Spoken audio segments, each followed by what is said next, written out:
Hey guys, good to see you. I'm Wes. Thank you so much for joining the driveway with us today. This is where the real talk starts, man. This is all unscripted.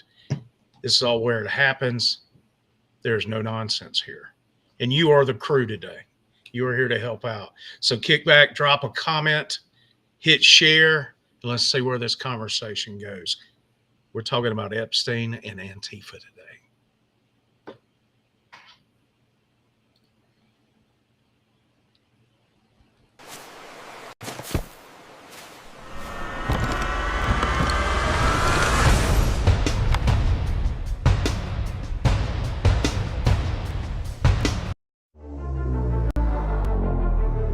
You are so awesome.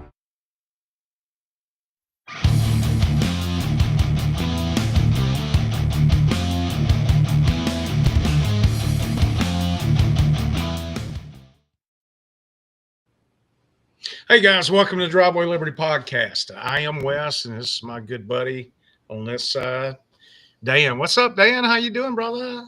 I'm good. How are you? Just figuring out which way the camera's pointing to. Yeah, it's I kind of got it swapped up somehow. I don't think that original kind of cold opening was it was as smooth as I wanted it to be. That's all right. Between the transition of me saying what I had to say and trying to get it switched over to the next scene, it kind of threw me off a little bit. Well, guys, we hope you are doing well. Like I said a few minutes ago, we are glad you are with us today, and you are as much a part of this conversation as Dan and I are. And so we want you to chime in and comment today and ask questions, state your opinions, let us know how you feel about certain things. And we've got a lot to talk about. We're going to try to get through this as quickly as we can, but we want to welcome you in and hope you are doing well today. What about Alec Baldwin and Stephen, dude, man? Well, apparently it was his wife's car, and then he blamed it on a garbage truck. Yeah, he said he was a garbage truck pulled in front of him, but there's dash cam footage from the garbage truck. The garbage truck was actually in front of him and was turning to go, and he wasn't paying attention, so he veered. He was too close. He was following too closely, and then went and hit a tree with his brother Stephen, who is the best Baldwin of all the Baldwins, if we must say. Stephen's a Christian dude. He's a Republican. He's conservative. He is the best of the Baldwins. There's no doubt about that. So how dare Alec endanger Stephen's life like that? Yeah, that's problematic. Can't be doing that. And then he was probably texting or on Facebook or something. He Yeah, looks up and, oh no my God, question. there's a garbage truck right in front of me. Here, let me go hit this tree. Well, he's known for berating his exes and his daughter and just being an all around jerk. But I made a statement today on Facebook that, like, I don't mean to flex, but I knew Stephen Baldwin was a liar, or Alec, not Stephen. Alec Baldwin was a liar back when he said he'd leave the country when George W. got reelected.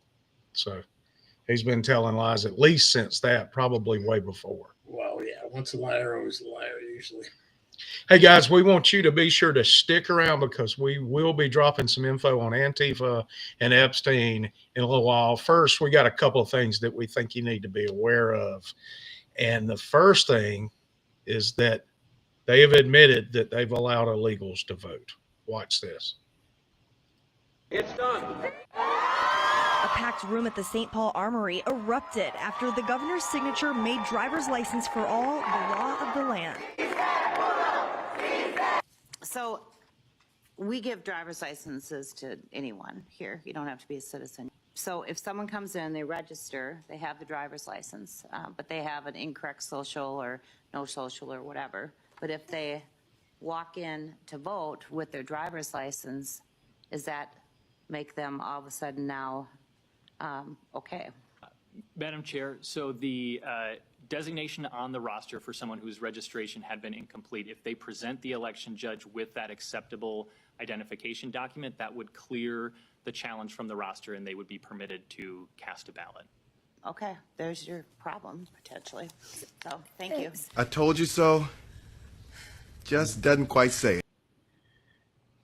Right. I mean, what happened here?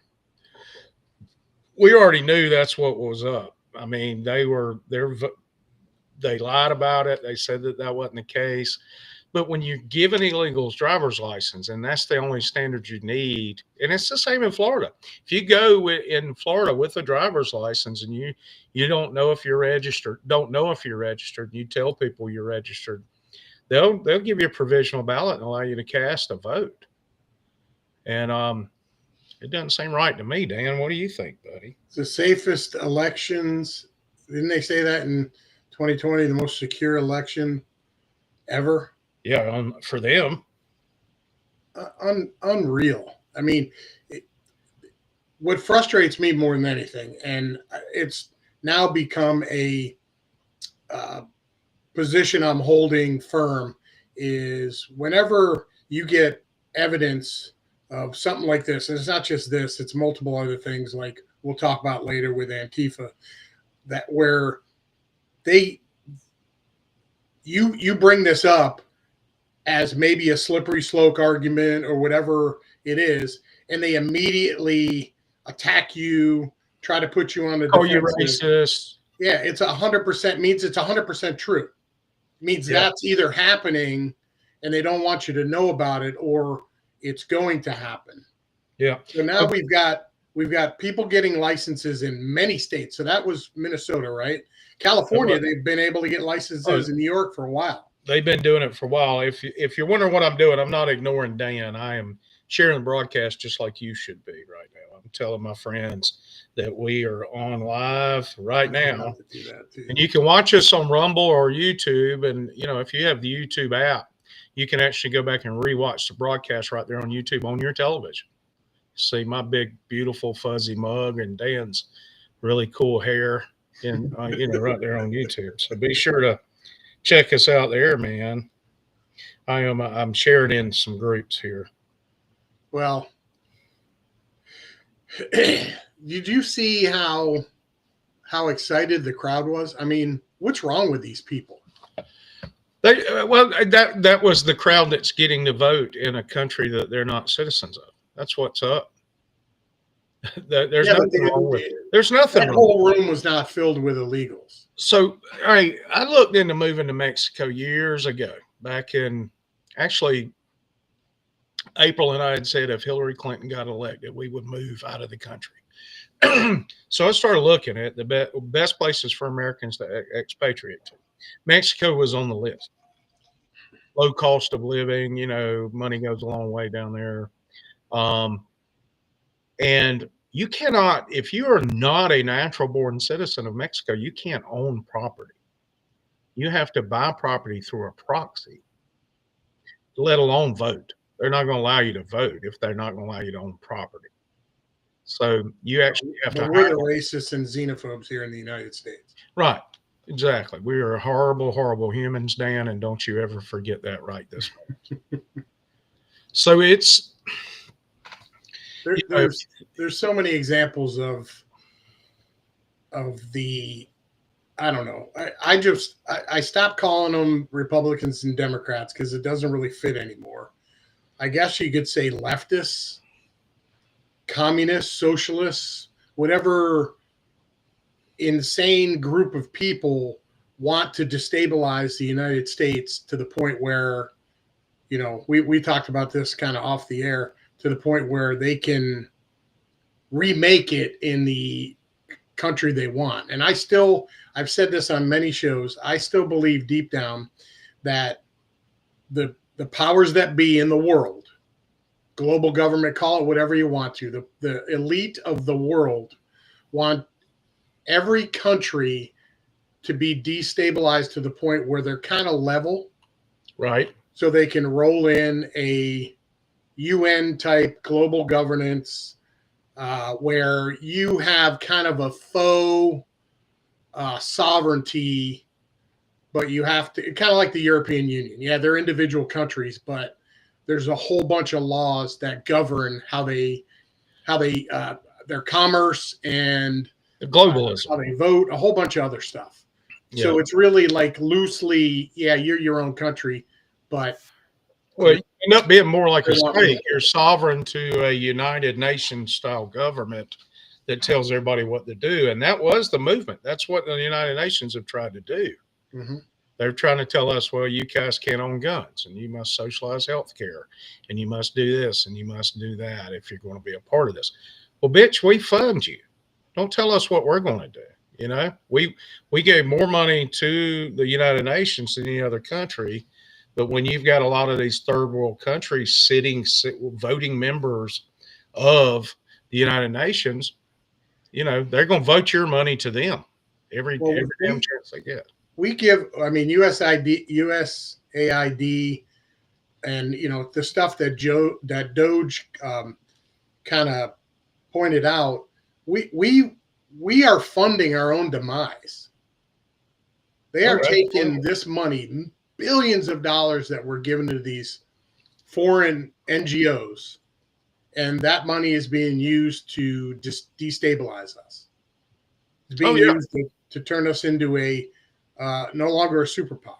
They don't want us to rule the world. Not that we rule the world, but we keep the world as free as possible.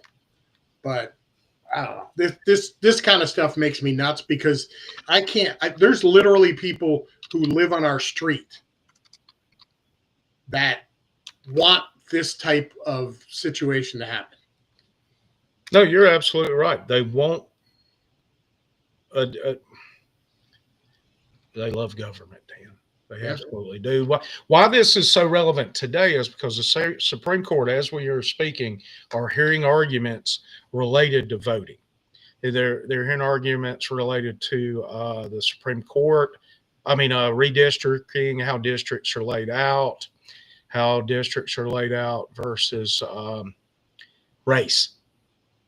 So basically, it stems from a court case in Louisiana, where an area of Louisiana, which is it's a large minority population, they sued because they felt like that that particular minority, the African Americans, were underrepresented in the state of Louisiana. And as long as we keep talking about race being a factor, there's going to be problems. And the only reason racism still exists is thanks to the Democrats. So, you know what? I mean, I don't care, dude. I don't care what color you are. If you've got the right policies, your right ideas that I agree with, I'm voting for you. It's that simple. That's absolutely that simple. So let's move on because go ahead. Hey, Joe. Joe jumped on. Joe Buttafuoco. Joe Phillips. Oh, what's up? What's up, Smoking Joe? I'm sorry. There he is. All right, I'm having a look at different stuff before I look at the chat. So let's move on. All right, so the government still shut down. Are you hurting, Dan? I know you've been crying about it every day. You want the government to wake up. Literally has zero impact on my life. Yes. Zero. I mean, if we were invaded, we would need some help. There's no doubt. Now I know there's, when I know a bunch of military people through when a lot of the guys who I officiate with are military guys, and a lot of them are active. Some of them are,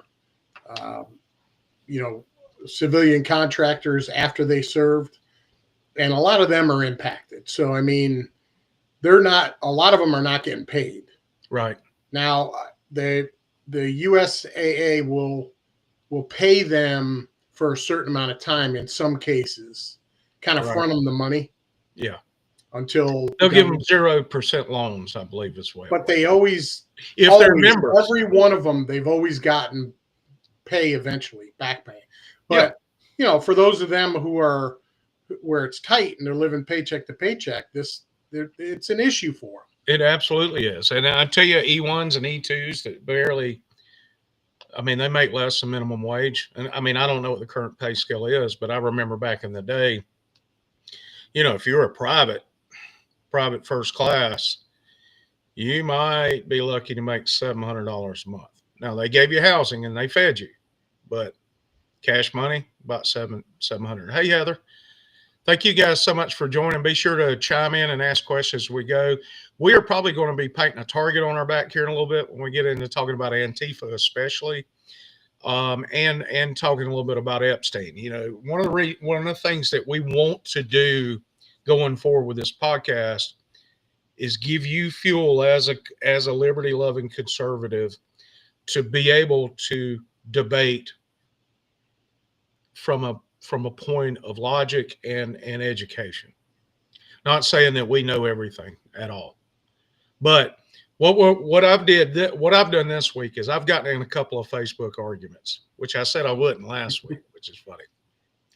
And I'm taking those arguments, and what I'm trying to do is think of, others may be getting in these same debates online. And it's not so much trying to convince the person you're debating, but to provide the information. It's because I spend a lot of time just reading comments.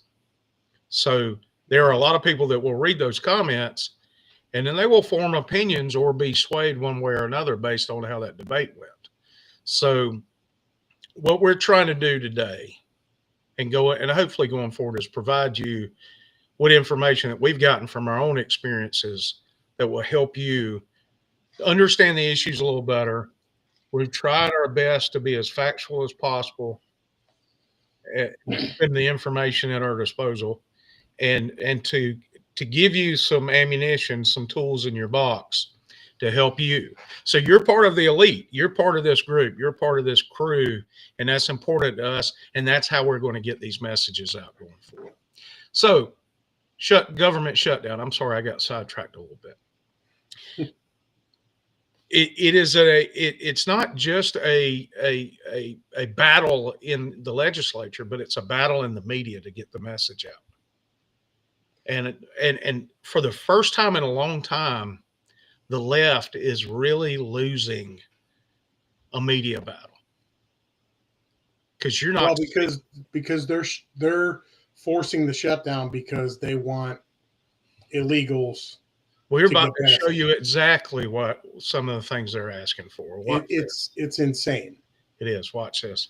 And they would send $500 million to liberal news outlets by refunding the Corporation for Public Broadcasting. It would also restore up to $5 billion of American taxpayer funds for wasteful spending for international projects. Here's a couple of examples. This is in their legislation, their counterproposal on the CR to keep the lights open. This is what they want to do. They want to spend $24.6 million of your hard-earned dollars as a taxpayer for climate resilience in Honduras. They want to spend $13.4 million for civic engagement in Zimbabwe. They want to send $3.9 million for LGBTQI plus democracy grants in the Western Balkans.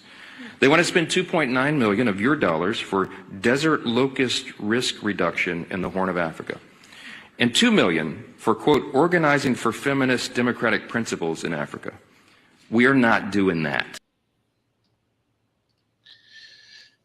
Yeah, I mean, what kind of insanity is that? We're And you know what? That's just a label on all that stuff. It's not going to those things. Maybe a little bit is, just so they can say that the money went there.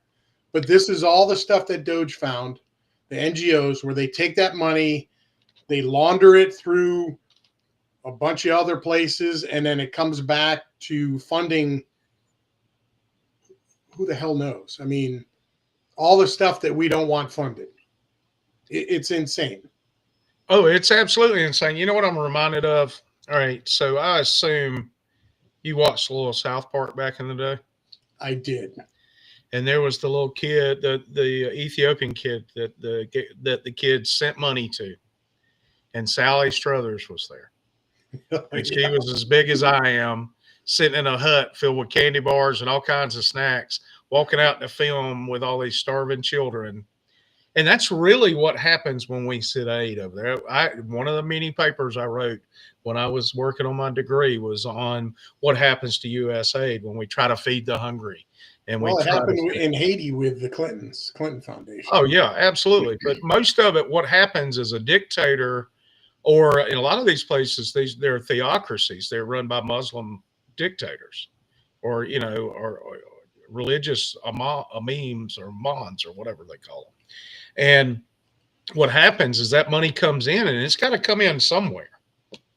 And they get that money and say, okay, we're going to distribute it. And they don't. They buy weapons with it. So I assure you. And when we bring in food, they take the food. Absolutely. And they sell it to buy weapons with it. That's what happens. So, I mean, I'm not saying that happens everywhere, but it happens more than we'd like to admit. We absolutely just listen to the things that he was listing off. It's ridiculous to think that we would fund any of those things in foreign countries. No, you're absolutely right. Like locust in the Horn of Africa. What or was it LGBTQ in the Horn of Africa? It was LGBTQ somewhere else in democracy. But it's absurd. Yeah, it is absolutely absurd. Even if 100% of that money went to that cause, it's still absurd. No, you're absolutely right. Absolutely right. It's not our place to force charitable giving upon the American people. It is not the government's place to do that. Most of that stuff's not even charity. If your heart is in a certain spot, like, you know what, at church, we would collect funds to send to missionaries to help out in foreign countries. We had a big push in the Baptist church called the Lottie Moon offering around Easter every year. Because Lottie Moon was some big time Baptist missionary lady back in the day. And so she had this offering named after her, and we would give we'd give our regular offering to the church, and then we'd put a little cash in an envelope called the Lottie Moon offering. And that would be sent to missionaries who then fed tribal members or locals in these third world countries. And that probably had more impact than a single dollar the U.S. has sent anywhere in this type of capacity ever. We shouldn't be funding LGBTQ anything anywhere. If the LGBTQ community wants to impact change in other countries, they should do it. They should form an organization, collect cash from their members of that organization, and do campaigns, and have fundraisers. Get Melissa Etheridge to come play a concert or two, or one other lesbian artist, and raise some cash, dude. Do it, but don't force anybody else to do it. And that's what we do with the federal government. We're so quick to say the government should do this. We can't let these children starve. No, we can't, but it's not our place to force the government to steal from others to make that so. Yeah, but we give them money and the children are still starving. Do what? We give them money and the children are still starving because the There's money some dude right never back goes here to at home that's profiting from it. Yeah. So what do you guys think in the chat? What are your thoughts on that? What do you think the money for the Ukraine war went to? Oh yeah, man, I would like to get a little, somebody wants to buy us out, Dan. I've said it before. I am for sale.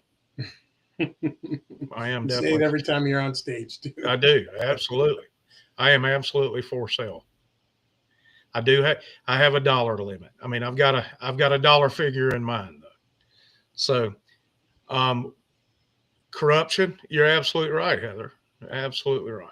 So just a reminder, y'all go ahead and share the broadcast, because we're about to do something that may actually, based on what I was reading as I was doing this research, may actually endanger our lives.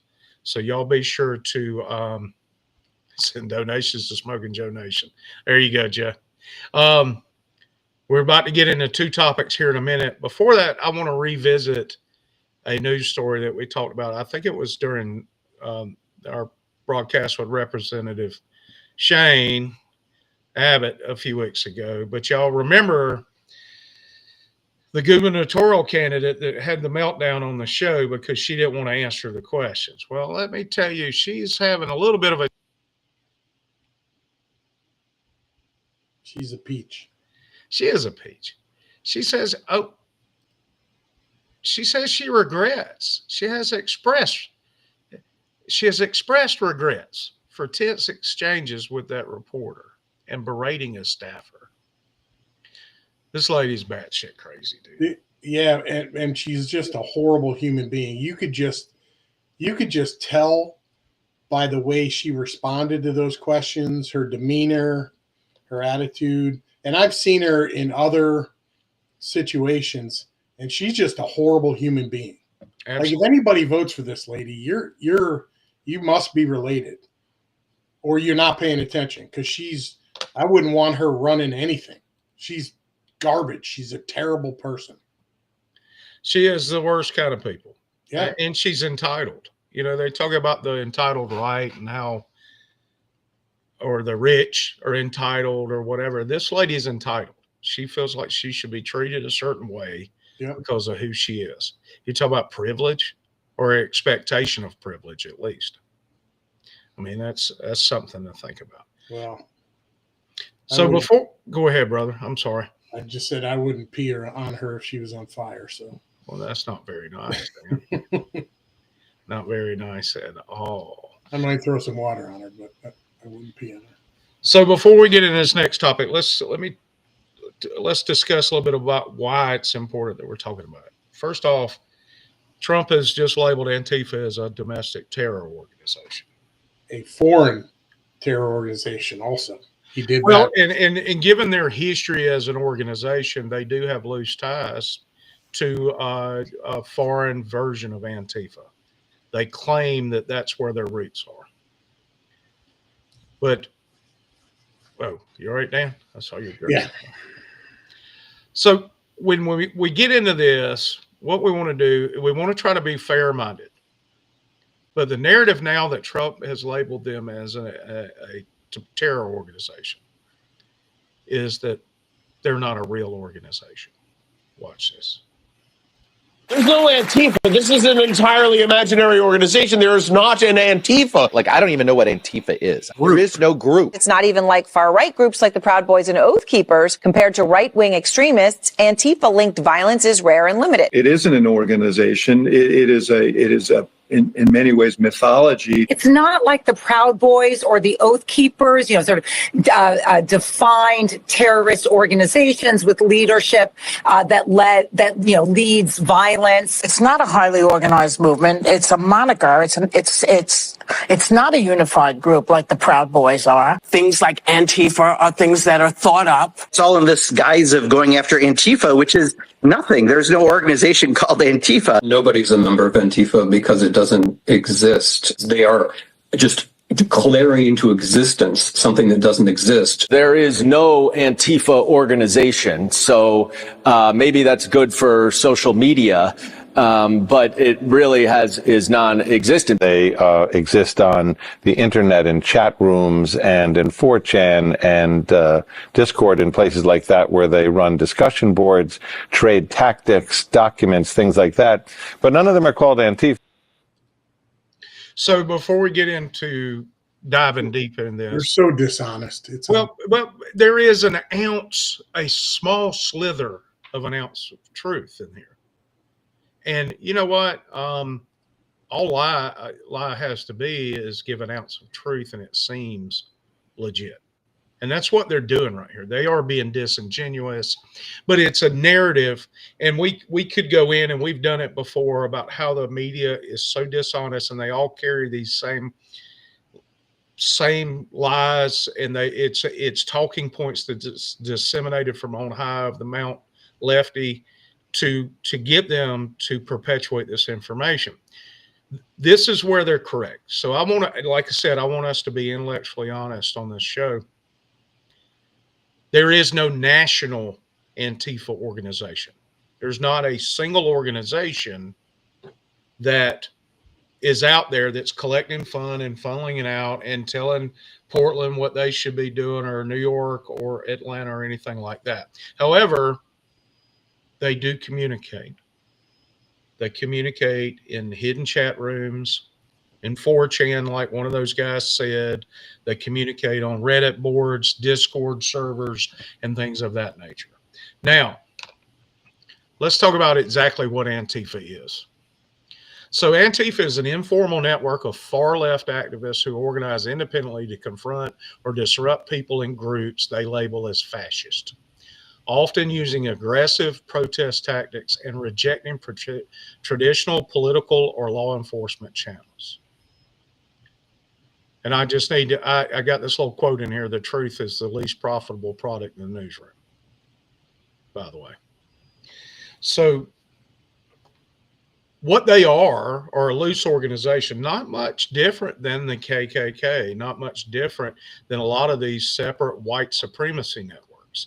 So to compare them, to compare one and say, oh, well, they're not like them, that's not entirely accurate. They are more organized than they let on. So let's go into the organization and how it works. They are decentralized, as I mentioned before, but there is, by design, no national leadership or central command in the U.S. Antifa movement. Why is that, you think? Well, through anonymity, you can cause more chaos. You can't point to one specific snake's head, because it's what was the Greek animal with the head, the snake's head? You cut one off and another one grows. That's kind of the thought process behind this entire organization, is that they want it this way, and they want that anonymity. And really there's power in that, if you think about it, because you can't point to a specific individual like Obama or Osama bin Laden. I started to say Obama bin Laden. It's kind of the same thing, isn't it? If it rhymes. Right, yeah. But as you can see, there's no national Antifa site. There is an antifa.org, and they point it, depending on who's running for election, they'll point it to Joe Biden or they'll point it to Kamala Harris. And that's probably a guy on the right that's doing that. So just trying to tie them together. But all of these websites that are listed right here are Antifa-related sites, and they are live right now online. You can find them.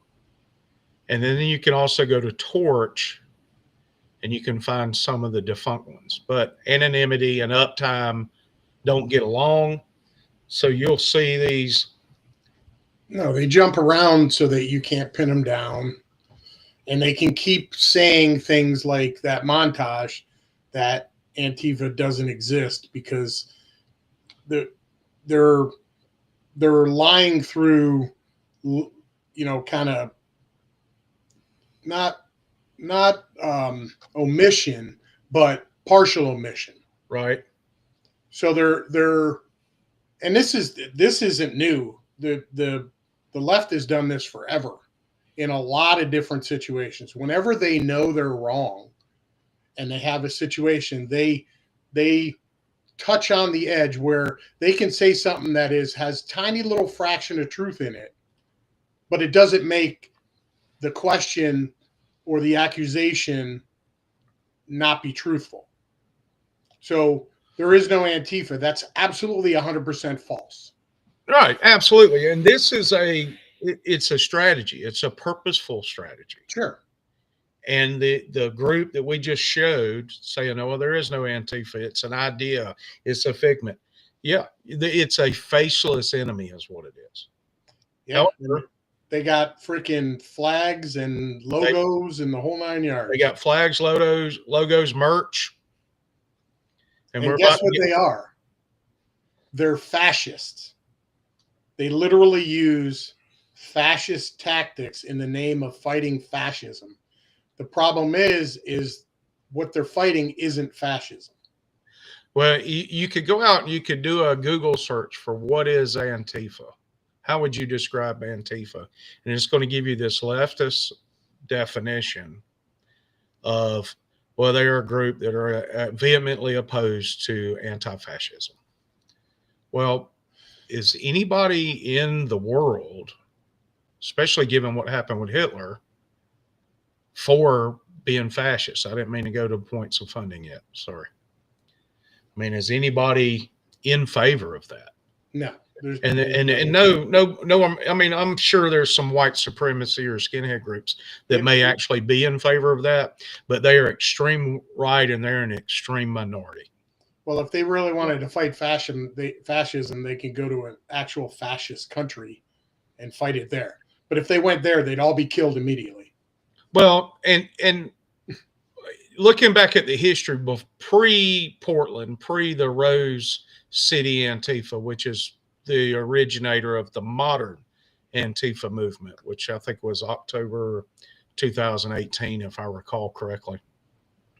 Maybe a little before that. It was 18, wasn't it?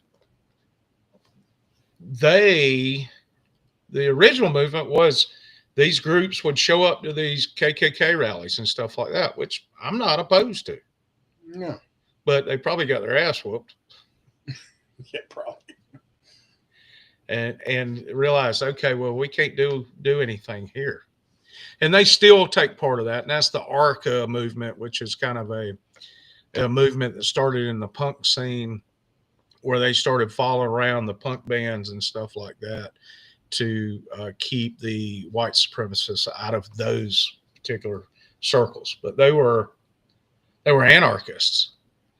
And that's exactly what they're causing here is anarchy in Portland and Seattle and other places. But they're not. I think their purpose is not being represented as it actually is. So let's talk a little bit about how they get their money. So I actually had ChatGPT perform a forensic audit. And there are no nonprofit Antifa organizations listed, even on the local levels. But Antifa in the U.S. does some funding, but almost entirely at the grassroots level. They get local donations. They do benefit shows, merch, volunteer labor, allied support group. This is the publicly available information. If you ask me, Wes, do you truly believe this? I will say, well, I don't have any proof otherwise, but I don't believe this. I believe they are well-funded. How else can a group of individuals spend going on 7 years now disrupting an entire city without having some funding? Didn't Trump announce when he announced they were a terrorist organization, he announced some international the open society and some others that fund them. Well, there are some national organizations. I could not find anything, at least through channels I have access to, of that being credible. Just going to peruse the web. Yeah, I mean, I'm trying to do as deep a dive as I possibly can on that stuff, but There's only so much you can do. As a fat guy sitting in a chair in Florida. Yeah, you don't have access to the stuff that. No, I don't have that insider CIA information. I don't have the clearance for that. I may be getting a visit from the CIA now that I've done all this Antifa research. I actually asked ChatGPT that should I expect a visit from the feds from asking these questions, and I had told ChatGPT we were doing this for journalistic reasons. So, anyway, and Chat reassured me that you're going to be okay, Wes. You're going to be okay. Yeah, we'll see what happens. Dash Patel's not going to be banging your door down. Well, if he does, I'll point him to this broadcast. He'll know what's up. Well, so if he does, I'll invite him in and make him a cup of coffee, and we'll hang out for a bit. Right, absolutely. When they when I found out that there were no nonprofits, I did obviously turn around and do a search for for-profit organizations associated with Antifa, and this is what I found. These are just four that I found. The No Gods, No Masters. They're some sort of co-op hippie store. I bet they sell patchouli and shit like that. But they are they have apparel, but they state clearly on their website that they give to charities that align with their beliefs, and their beliefs are listed as leftist ideals and anti-fascist. So that's clearly stated. Change Apparel brand, same thing. The Fuck Hate media company that sells apparel, same story. And then Cider Riot, which is a brewery in Portland, and they actually had a brew, a cider, which explains a lot. I mean, I'm not trying to offend anybody like hard ciders, but we question, which team you're playing for when I see this drinking it. But they actually had a brew called Black Cider Seltzer or something like that. So it is it's really, really concerning. But also you have to ask the question. I know I'm talking a lot tonight, Dan, but I've done a lot of research, and there's so many thoughts running around in my head that we're not even discussing right now, that you have to ask yourself, number one, is it right to stop an organization? Because, I mean, we're not, unless we can prove that the skinheads are planning some sort of terrorist plot. And there were some white supremacists in Northeast Georgia that they busted about 7 years ago and they busted them.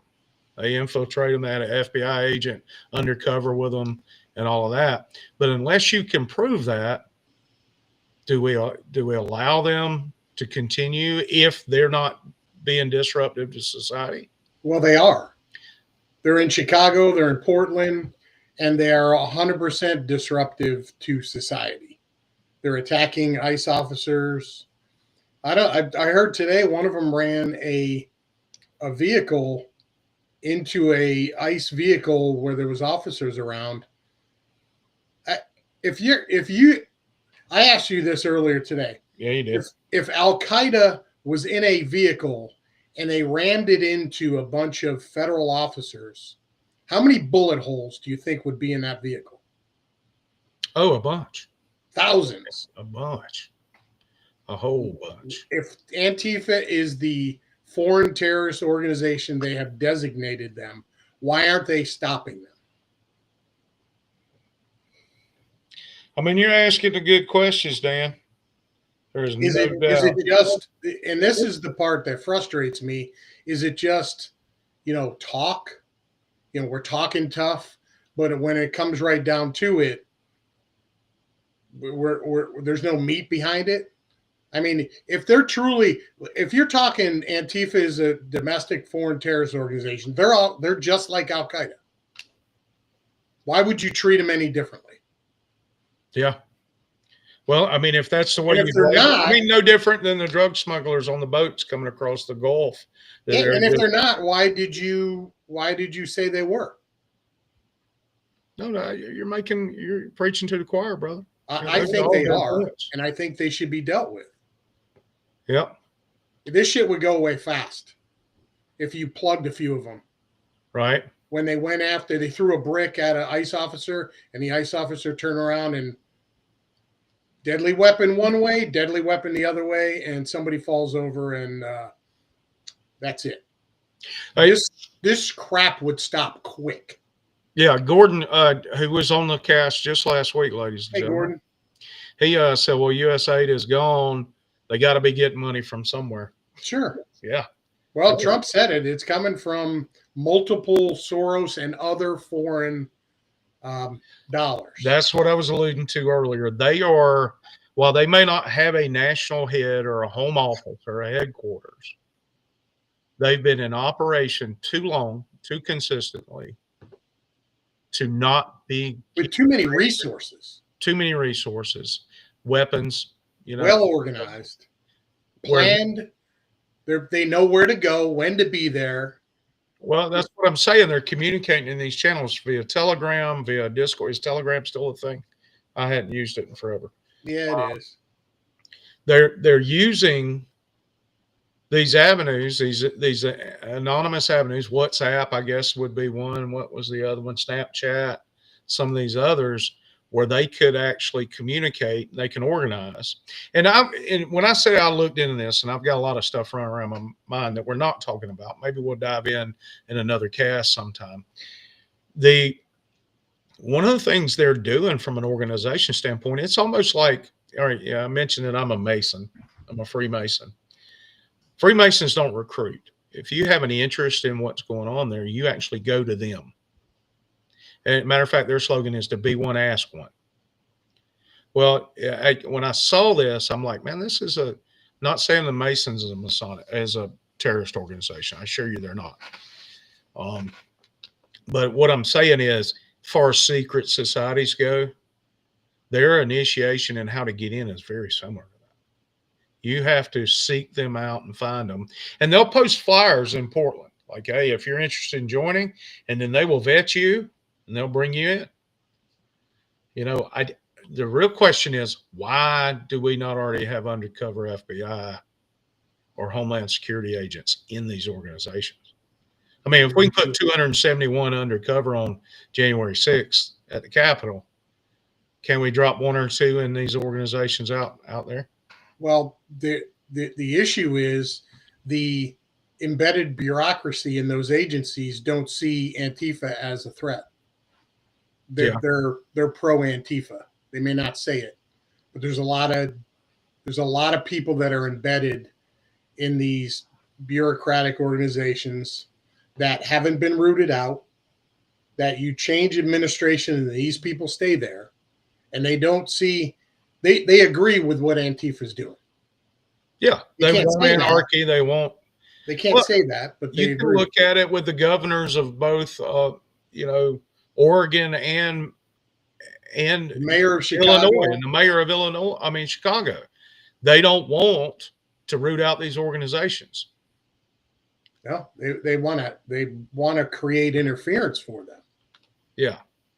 Well, Discord has some value, Heather. Heather, I'm gonna put this up on the screen here. If you're a gamer, Discord is very valuable. And I'm in some independent artist groups in there where I get a lot of good ideas, and not music, about writing, but about marketing music and stuff. Yeah, I even do use it for fan football too. Look at you, cheating. There you go. So, all right, we're going to get into it. And let me explain what motivated us to include you in a conversation about the Epstein stuff. I got into a debate on a mutual friends or a mutual friend. Y'all may be. I know Gordon is, and Dan's friends with her. There was a friend who posted something about Charlie Kirk being a martyr. The first thing this guy did, he's some leftist. I don't even know if he's friends with her. He posted a meme about Stephen King's lie about Charlie Kirk saying that you should stone gay people, which Stephen King has admitted was a lie. Mm-hmm.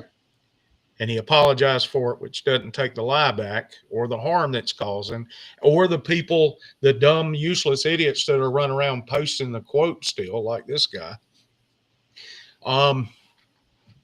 So I just, in a kind way, because, you know, last week I told you I wasn't arguing with him anymore, but I will try to correct somebody if it's an inaccuracy.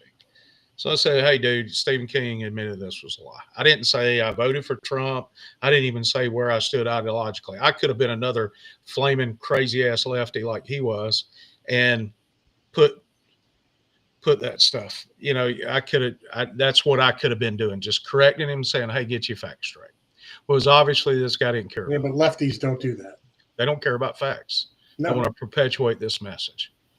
And it came down, and Dan engaged as well. It came down to him calling us both pedo lovers. And I mean, because he was straw manning all over the place, man. This dude moving straw man, red herring, he everything, was pulling out all the stops, all the fallacies. He was just wearing them out. And ad hominem, you know, telling us to F off. I didn't respond to that the first time. Second time, I responded a little harder. Tell him where he could go fuck himself. Excuse me. We said we weren't going to fuck anymore. I mean, say bad words anymore. My mind's running 100 miles an hour. Maybe I should start back drinking on the cast. But so when he said that, I'm like, you know what? That's the new racism. That's the new misogynist. That's the new homophobe.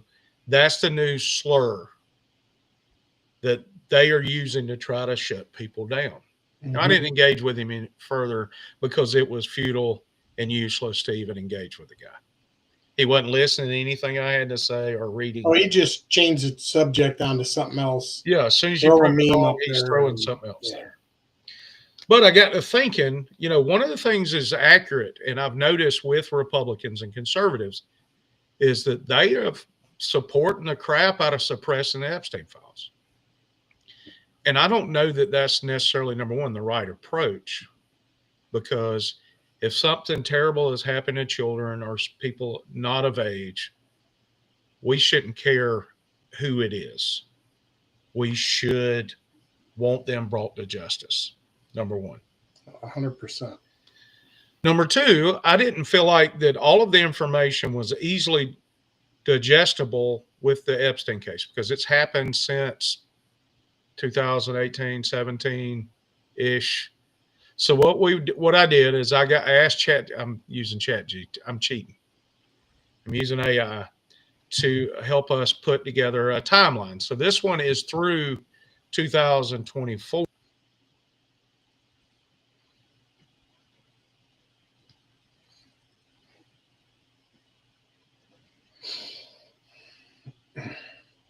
You there, Wes?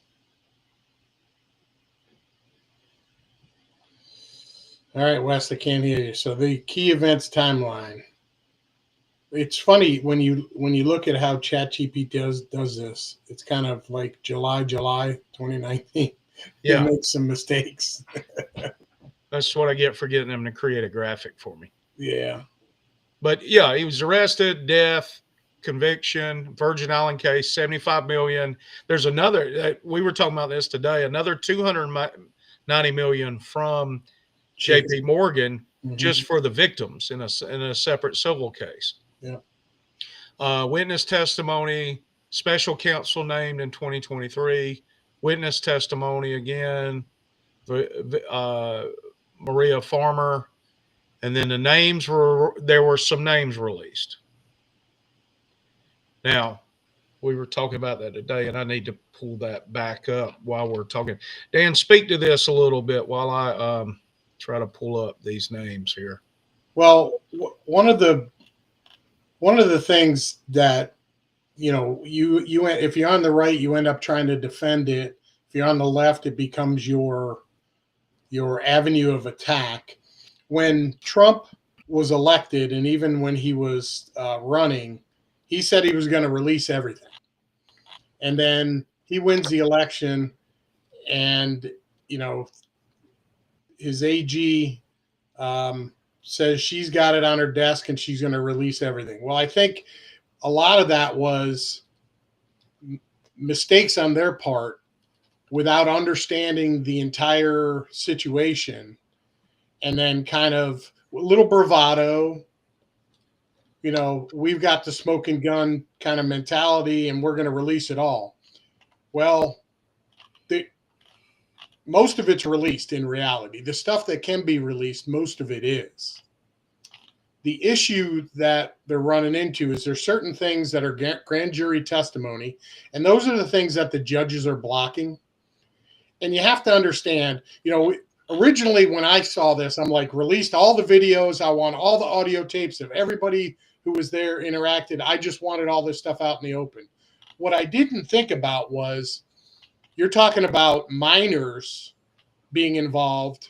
How do you redact them in those situations? Do you want those kind of, if they're sexual in nature, which this whole thing centers around that, how do you put all that stuff out and protect the people who need to be protected in it? I'm not talking about the bad people. I'm talking about the victims. And then you've got names, you've got the methods in which they investigate. There's all kinds of stuff in there that they just are not going to release. The FBI 302s where they interview people, a lot of stuff in there has mentions of people's names that aren't even really a part of this. And what they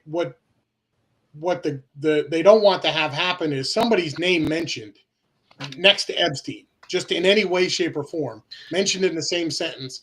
And all of a sudden, the world going crazy and wanting to ostracize that person, depending on which side of the aisle they're on. And then you end up with no truth out there. And you end up with, there's still ongoing things that are involved in this. And you end up undermining those investigations. You taint evidence for future possible investigations. So there's all kinds of issues with just dumping everything. Right. They can't. Right. And it was really a bad move for Trump and Biden to say that, because it just wasn't possible. Well, I think I'm on the fence on that. I think they said that because they truly do have all the names. And they have names. They have names on both sides of the aisle, and that they don't want to release it. Now, I don't know. I don't know if Trump's on there or not. Ghislaine said he wasn't. But I'm going to read. Here's what we know. This is what's public record and what's available. Your audio is going ballistic again. Is it really? Son of a bitch. Let me get out of this. Does that help? Is that better? Still better? Bad. Still bad. Can you hear me? There we go. All right. So, can you hear me now? I can. All right. So, what we know. Now I can. You fucking. Are you serious? Yeah, whatever you got, whatever you're pulling up is probably using some resources on your laptop. I'm trying to look at the list of names of individuals that I wanted to read that were actually on, that we know. So we know that the Prince, what's his name, was on there. Can you hear Prince me? Andrew. Prince Andrew. I can hear you. We know that obviously Ghislaine Maxwell's on there. We know that Virginia was, what's her name? Guffrey was a primary accuser. Yeah, it was Roberts. Roberts was her maiden name at the time. Right. Where she was recruited. And she mysteriously had a car accident. And she was living in Australia, which I think is where she was from. Mysteriously had a car accident and had kidney failure, and then supposedly committed sideways, as we'll say, because YouTube don't allow you to use the S word. She was unalived at her own hand a few weeks later. That's the narrative. That's what we were told. There is another accuser. I wish I could pull this up without messing up my audio. I'm mad at this right now. Can you pull it up, Dan, and see if your audio messes up? The list of stronger allegations. The weaker allegations are against folks like Trump, Clinton, Leonardo DiCaprio, Michael Jackson. And I did say that like that on purpose, by the way. And a couple of other celebs. Those were the weaker allegations. They were just associated. They either flew or on flight logs somewhere or whatever. They weren't accused by any victims, as far as we know, of any improprieties. That's what we know to be fact right now. That's public knowledge. That's out in the public. Yeah, and the victims said that, to their knowledge, Trump didn't have anything to do with it either. Right. But matter of fact, when Trump allegedly found out that he was a perv, Trump immediately distanced himself from it. But there's even judges have said this. There's no actual list. There's no client list that they have. There's names that have been accumulated based on the information they have, flight logs, okay, grand jury testimony, etc. There's names that witness testimony. mentioned. Yep. Okay, that sounds like a list to me. Names accumulated as a list. So while it may not be a formal list that they had in a ledger somewhere, a list is still an accumulation of names. Well, so we're playing, and that's one of the things that troubled me originally when this came out, when Trump said, well, we can't see anything. Folks on our side of the aisle doubled down and said there's no list. We were told there was a list. If witnesses name names and they were accumulated, that is a list. That may not be a formula. Well, I think when people say the list, Epstein, they're and this is how I took it, is like there's no black book, or there may be a black book, but there's no list of, hey, these are all the people who are the sexual predators or the pedophiles. Right. That like, I think there's a unreal expectation that there's a list out of all the people who are the criminals involved in this. Yes. I think there is a list like that, whether it was formal or not. I would actually think if Epstein was using this information for leverage, it may not be in a written form. There may be some videos out there that have since been destroyed. Oh yeah, there's tons of video. Now you got to remember also that you had 4 years of the Biden administration overseeing all these documents. So who knows what happened? Well, I mean, Biden couldn't read a little golden storybook. Yeah, Biden didn't do anything, but Biden's got all his far left people who actually ran the government. Sure, absolutely. But and you know, there's some logic to the fact, well, if Trump's name was on it, it would have came out. But there's also logic to the philosophy of mutually assured destruction. Gordon and I were talking about this in another context a couple of weeks ago. But if your side, if we both have something big to lose, neither one of us wants that information out there. I mean, that's the entire Cold War in a nutshell. If we're talking, I mean, it was mutually assured destruction is what we're talking about. Yes, that's a great point. Maxwell has been in prison for a reason, but they won't release her court records either. You know what? They could redact the witness names if that's who they're looking to protect. Nobody else needs protecting. Correct. So let's talk about the timeline events. We've kind of already tapped on them a little bit.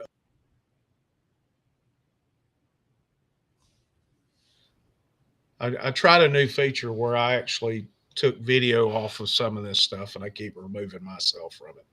But this year, and I forget that Jui 15 2025 up there. It's a mess up on the graphic of the AI. But in February, the Department of Justice announced first phase of declassification of the files. So that set the stage legally for all of this, for this political battle. And then July 15th, Rep. Khanna introduced House Bill 4405 of the Epstein files. And that was after Trump and Bondi said, oh, well, there's nothing to show. We can't show them to you. So now you got the left introducing a bill to do that. Then August 5th, the House Oversight Committee subpoenaed the Department of Justice, and they're discussing that. Another House September 2nd, House Oversight September 8th, September, I assume that's 20th. Victims and Massey, Massey and Marjorie Taylor Greene are being blasted over this. The Republicans are actually trying to primary Massey because he won't let go of this. They're also demonizing, I think they called Marjorie Taylor Greene. I saw this today. It was a tweet calling her a leftist.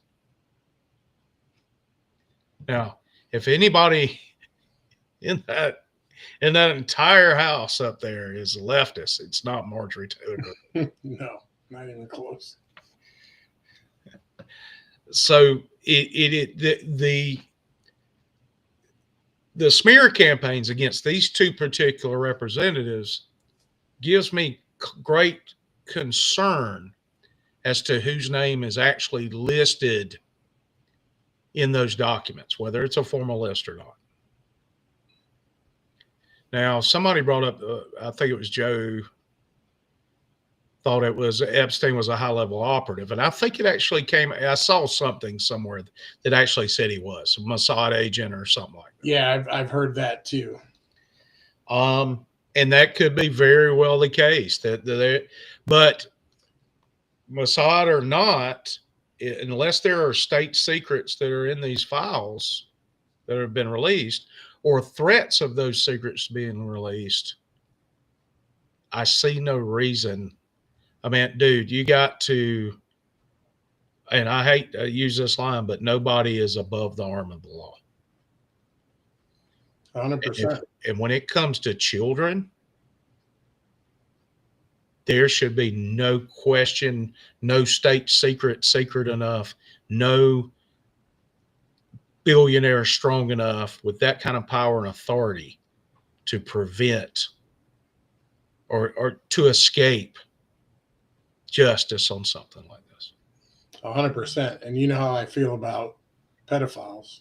Yeah, same. It's happened to them. Public execution in the most gruesome way possible. Right. Yeah. You get convicted.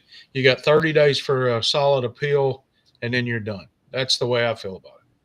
Give them appeal because people do get wrongly convicted at times. Speaking of that, I'm going to sidetrack a little bit. There's a guy in Arkansas who killed his daughter's rapist. She was 14. He's out on bond and he's running for sheriff. Hell yeah. Because the sheriff's department released and the local courts released that rapist, and he came and raped her after he was arrested. Yeah. He's a hero. You're right, Joe. Damn right he's a hero. Damn right. Who's the guy that in the famous meme? I guess it was in Louisiana. It was in Louisiana.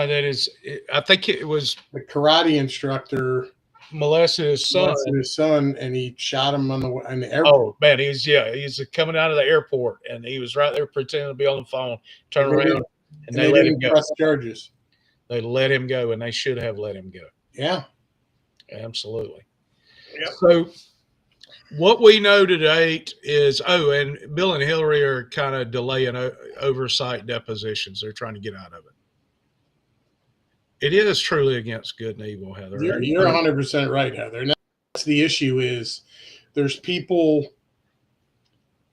on both sides of the aisle that are both, there's a mix of good and evil. This isn't a right-left thing. This isn't a Republican-Democrat thing. There's a lot of issues in this about power.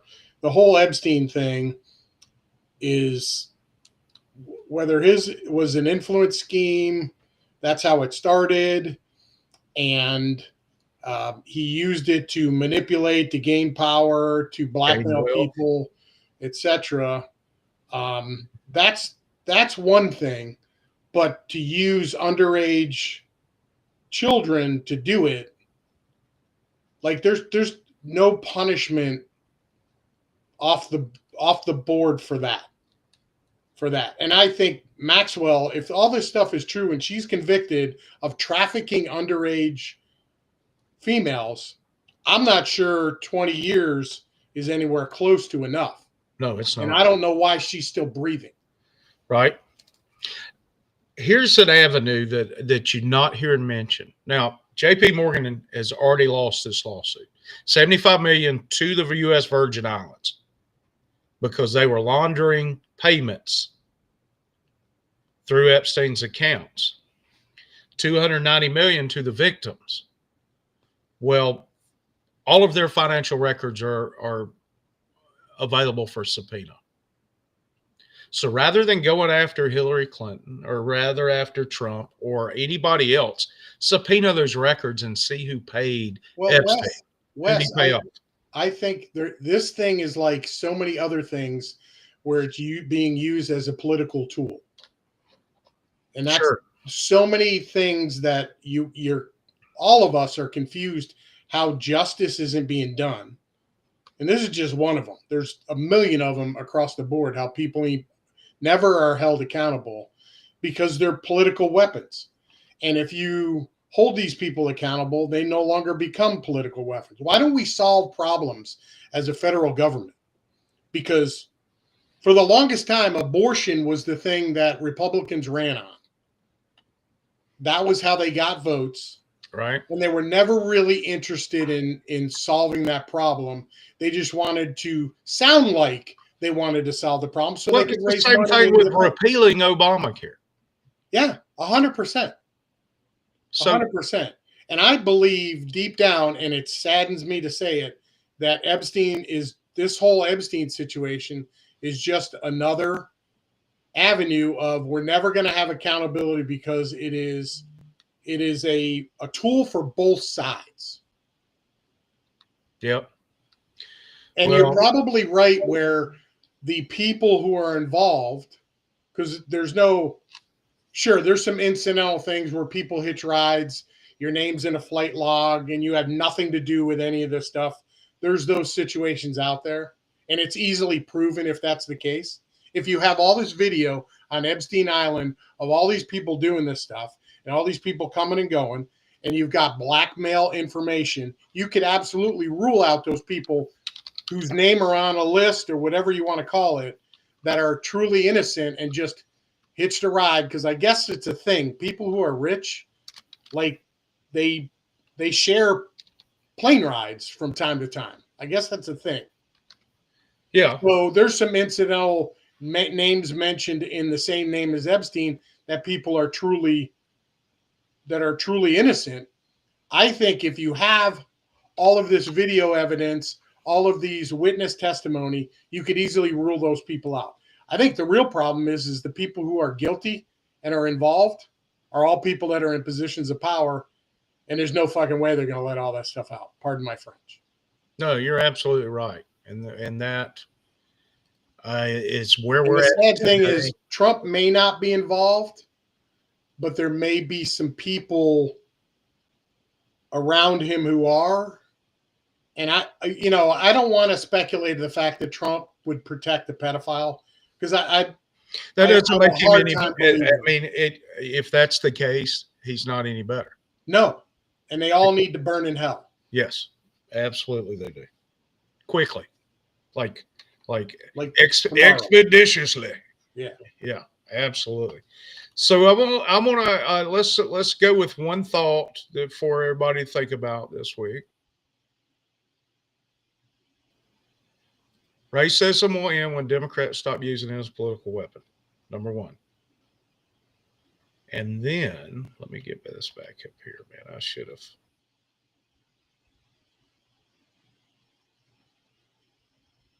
New software working out the kinks. I lost your audio.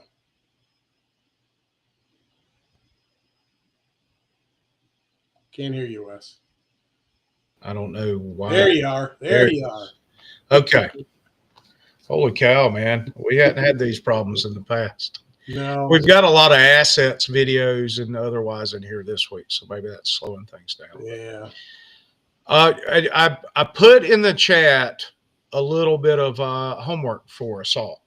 for next week, because what we want to talk about, and you're going to be amazed if you look this up. You don't have to go look up the full bullet points. You can go to chat or Google and say, look up, I mean, not chat, but go to Google or AI and say, you know, what are the Yuri Bezmenov's 4 stages of ideological subversion? And you'll get a bullet point list of what we're going to talk about next week. But what I want to do is leave you with this quote that sometimes society doesn't fall because it's conquered. It collapses when it stops believing in itself. And I'll be honest, and that's a Yuri Bezmenov quote. I don't know if you guys know who he is. He was a KGB operative that defected the U.S. in 1970. And he went on the speaking circuit, interview circuit, and he talked about how the Soviet Union would topple governments. And it wasn't through invasion. It was through ideas. And, you know, that's how they destabilized. But that being said, Dan, I think you got anything else, brother? Well, Joe's working on something. He put a comment in and said his comment says, we have not been aggressive enough on child abusers. And I agree with him 100%. Yeah. I'm currently working. So Joe is currently working on an Excel sheet about how many sexual encounters, both of age and not, in his local school district. And apparently we would not believe how many had no repercussions. So they hide this stuff. There's elitism at every level. Right. So, there's people that are protected locally. We've gone down that rabbit hole before. Yeah. So yeah, I mean, until, and I talked about this earlier, until there is actual real accountability for the people who do these wrongs, then it's not going to stop. There's no incentive for anybody to stop doing it. It's no different when I said compared Antifa to Al Qaeda and what would happen to Al Qaeda. Yeah. Antifa is going to still terrorize the streets if they're not put down like a terrorist should be. Right. Child abusers still going to abuse child if they don't have their balls cut off like they should be. Right. So listen, let the chips fall where they may. I agree with you that this information needs to get out, but it needs to come out in a way that protects the victims. No, I agree with that 100%. I mean, they've been through enough. They don't need to be drugged out in public or have to be forced to relive this or even be chastised by those who are implicated in this. Sure. Yeah. I mean, you think about what they do to people, who attack them, that like you get swatted just from people who have political commentary. They get swatted, they get attacked. There's been reporters that have been murdered. I mean, that's the reason I said that we may have a target on our back after night, because we're talking about Antifa and the Epstein stuff. So you never know.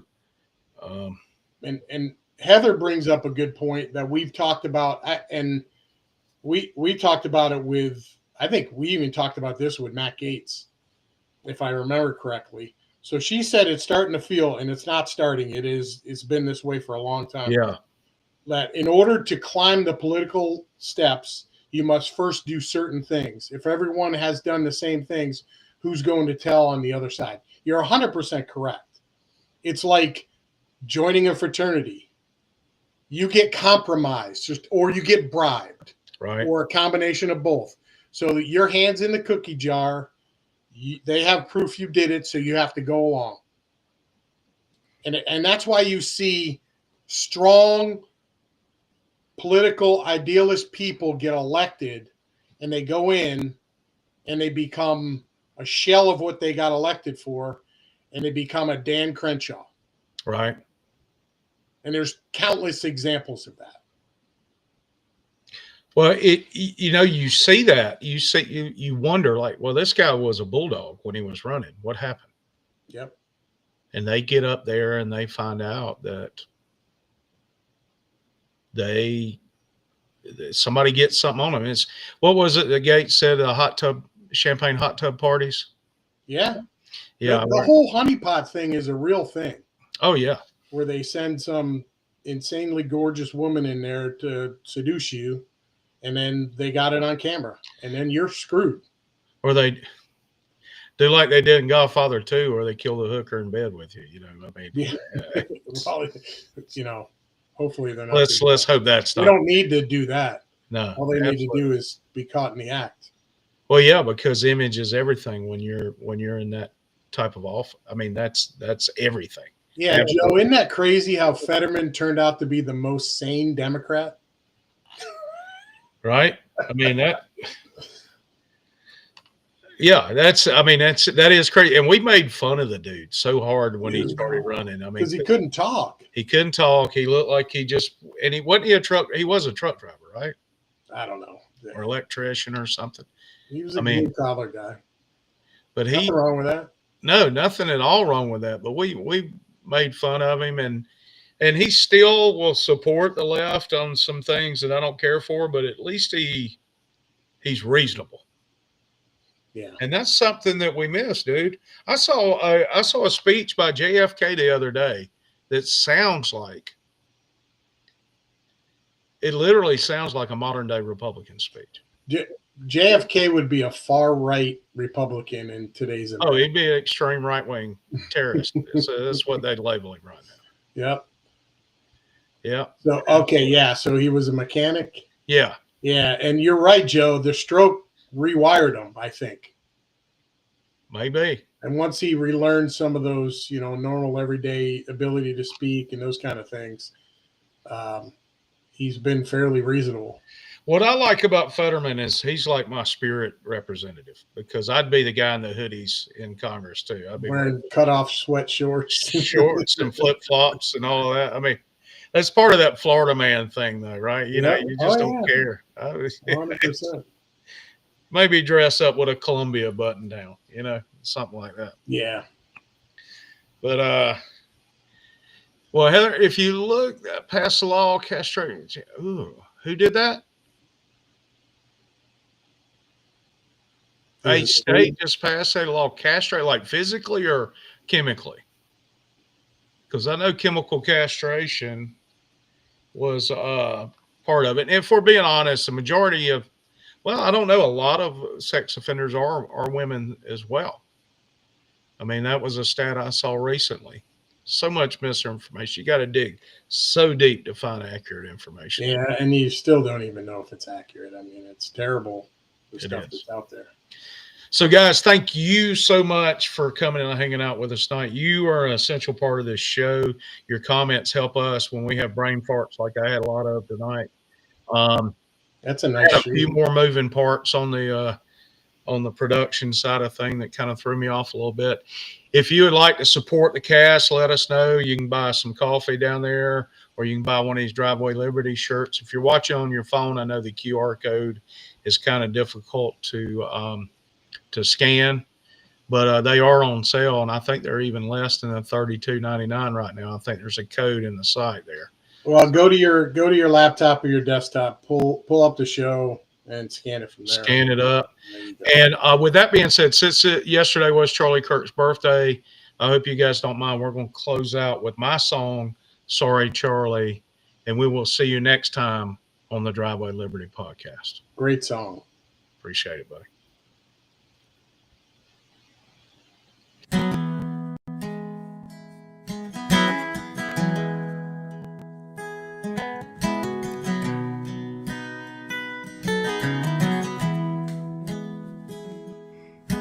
Shot in the dark in a shadow light,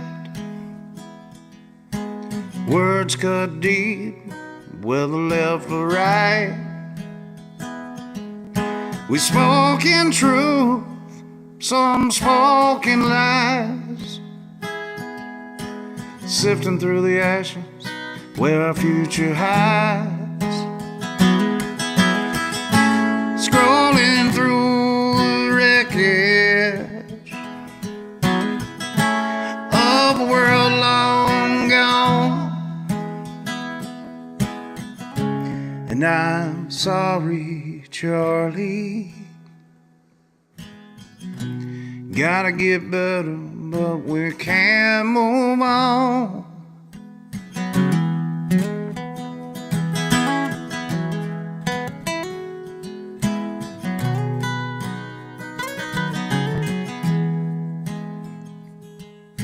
The crying voice and whispers of war. Quiet hearts won't be quiet no more.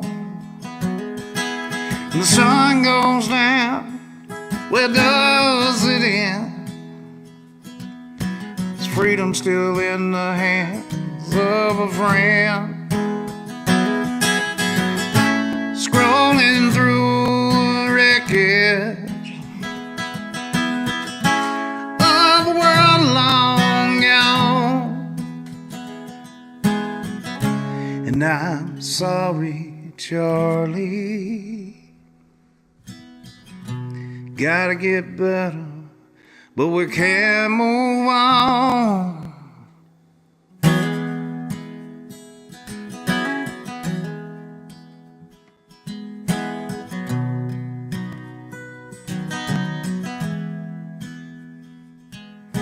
Not hate speech, it was speech they hate.